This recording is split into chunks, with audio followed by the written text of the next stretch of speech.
Tengo 78 años y hay una sola cosa que desearía con todo lo que me queda de vida poder cambiar.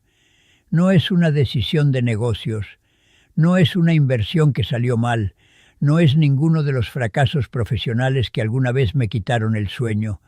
Es algo que sucedió en una fiesta, mi fiesta de jubilación, la noche más importante de mis 30 años como CEO, cuando el salón más grande del hotel más elegante de la ciudad estaba lleno de personas que me admiraban, que me aplaudían, que levantaban sus copas en mi honor.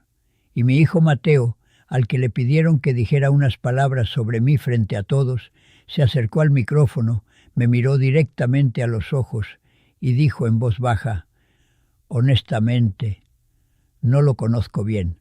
Es una persona muy ocupada. El salón se rió. Creyeron que era un chiste. No lo era. Y en ese momento, con el aplauso todavía resonando en mis oídos, comprendí que había construido un imperio sobre las ruinas de lo único que de verdad importaba. Yo era exactamente como tú. Crecí en una familia sin mucho dinero, con un padre que me enseñó que el trabajo duro era la única forma de salir adelante. Y lo creí con toda el alma. A los 22 empecé desde abajo en una empresa mediana de logística, cargando cajas, aprendiendo cada proceso, llegando primero y saliendo último. No había secreto, era pura determinación. Para los 30 ya era gerente regional. Para los 42 me ofrecieron el puesto de CEO y lo acepté sin dudar ni un segundo. Vivía en automático. Me despertaba a las 5 de la mañana, tomaba el primer café de pie frente al fregadero, leía los reportes del día anterior en el coche y llegaba a la oficina antes de que hubiera luz en los otros despachos. Mi secretaria, Dolores, llevaba más horas con mis hijos que yo. Mi esposa, Elena, aprendió sola a ir a las reuniones del colegio, a firmar los permisos de viaje escolar, a explicarle a Mateo por qué papá no podía venir hoy. Teníamos una casa grande, 2 coches buenos, vacaciones de verano en la costa.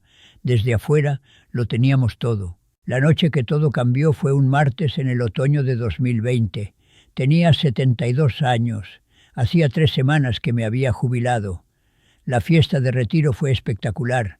400 personas, discursos, una placa grabada con mi nombre, aplausos que duraron minutos.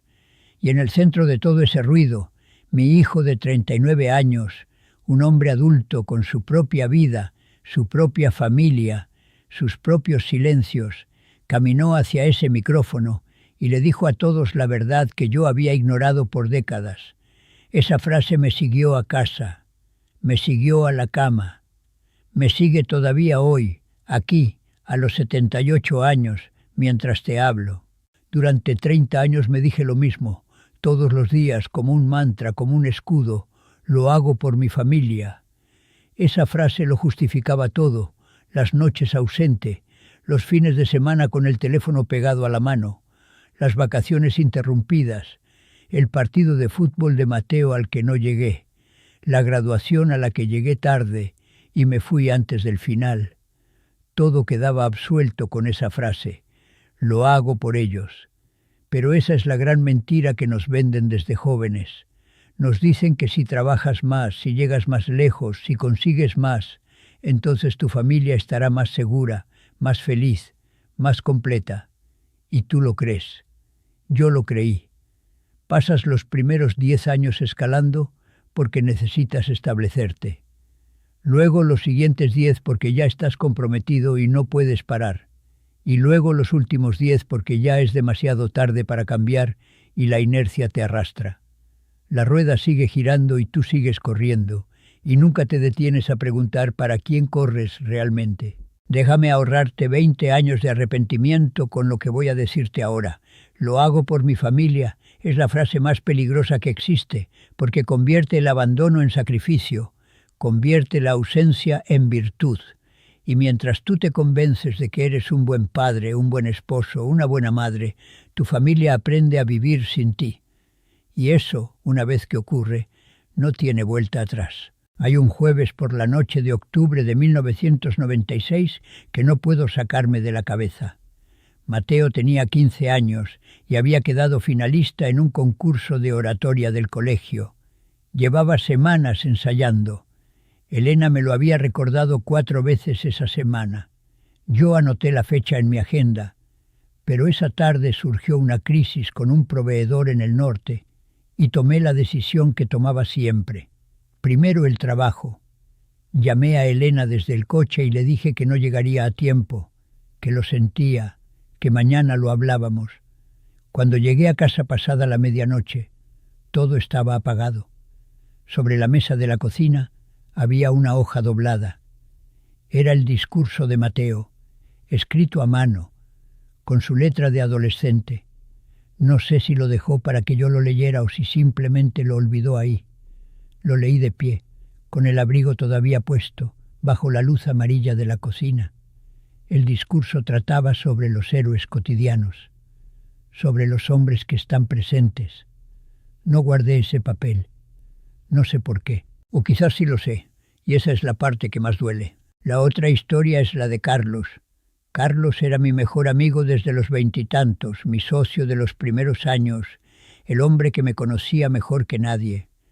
A principios del año 2003 me llamó para decirme que quería retirarse temprano, que había decidido dejar la empresa que habíamos construido juntos para estar con su familia, para viajar, para vivir. Yo le dije, con toda la seguridad del mundo, que estaba cometiendo el error más grande de su vida. Le dije que el éxito requería sacrificio, que las grandes cosas exigían presencia constante, que cuando llegara el momento ambos disfrutaríamos de lo que habíamos construido. Carlos se fue de todas formas. Pasé años pensando que había tomado la decisión equivocada.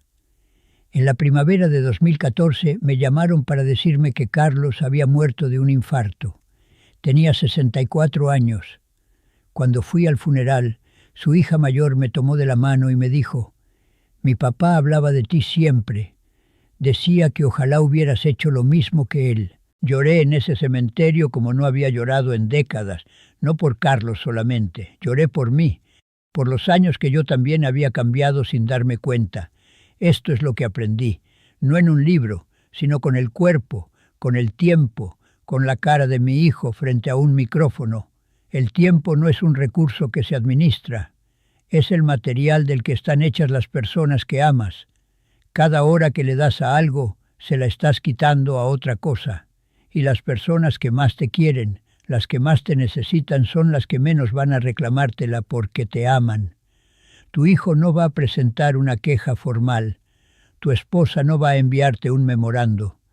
Ellos simplemente van a aprender a no necesitarte, y ese aprendizaje es irreversible. Sé lo que estás pensando ahora mismo, que tienes obligaciones, que tienes facturas, que el mundo no funciona así. Y tienes razón, hay que trabajar, hay que responder, hay que construir. Está bien si trabajas duro. El problema no es el trabajo. El problema es creer que el trabajo puede esperar a las personas, cuando en realidad son las personas las que no pueden esperar al trabajo. Un contrato se puede renegociar. Una reunión se puede reprogramar. La infancia de tu hijo no tiene segunda vuelta. El último año de vida de tu madre no se recupera. Yo tardé 72 años en aprender algo que Carlos entendió a los 55. Ahora quiero que pienses en algo, no en mí, en ti. ¿Cuándo fue la última vez que le prestaste atención completa a alguien que amas, sin el teléfono cerca, sin pensar en lo que tenías pendiente, sin estar ya mentalmente en otra parte? No una cena con el teléfono boca abajo sobre la mesa. Presencia real. ¿Cuándo fue la última vez? ¿Cuánto tiempo llevas diciéndote que cuando pase este trimestre, cuando termine este proyecto, cuando llegue el verano, entonces sí vas a estar más presente? ¿Te das cuenta de cuántas veces has pronunciado esa frase? ¿Te acuerdas de la última conversación larga que tuviste con tu padre, con tu madre, con tu hijo, sin que ninguno de los dos mirara la hora? El tiempo que no le das a las personas que amas hoy, no lo vas a recuperar mañana. Y lo más cruel de todo es que ellos tampoco te lo van a pedir.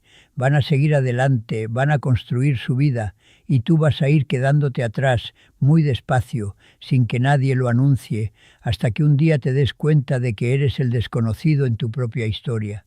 ¿Cuántos años crees que te quedan para cambiar eso? ¿Y cuántos le quedan a las personas que más quieres en este mundo? Piénsalo, no como pregunta abstracta, piénsalo con nombres propios, con caras, con el peso real de la respuesta.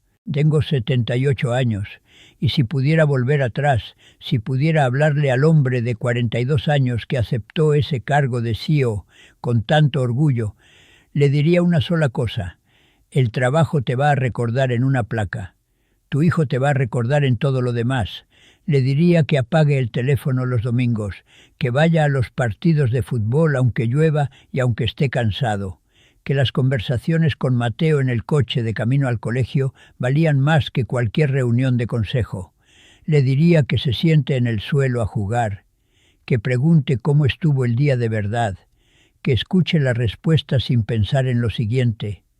Para ti, que me estás escuchando ahora mismo, todavía hay tiempo. Eso es lo único que quiero que te lleves de estas palabras. No es demasiado tarde para llamar a esa persona hoy, para decir que sí a lo que llevas meses postergando, para soltar la urgencia falsa de las cosas que en 10 años no recordarás. Si esto te llegó al fondo, suscríbete, no para hacerme un favor a mí, sino porque cada semana voy a seguir diciendo en voz alta las cosas que nadie tiene el valor de decirte. Y antes de que te vayas, dime en los comentarios, ¿hay alguien en tu vida a quien le debes más tiempo del que le has dado?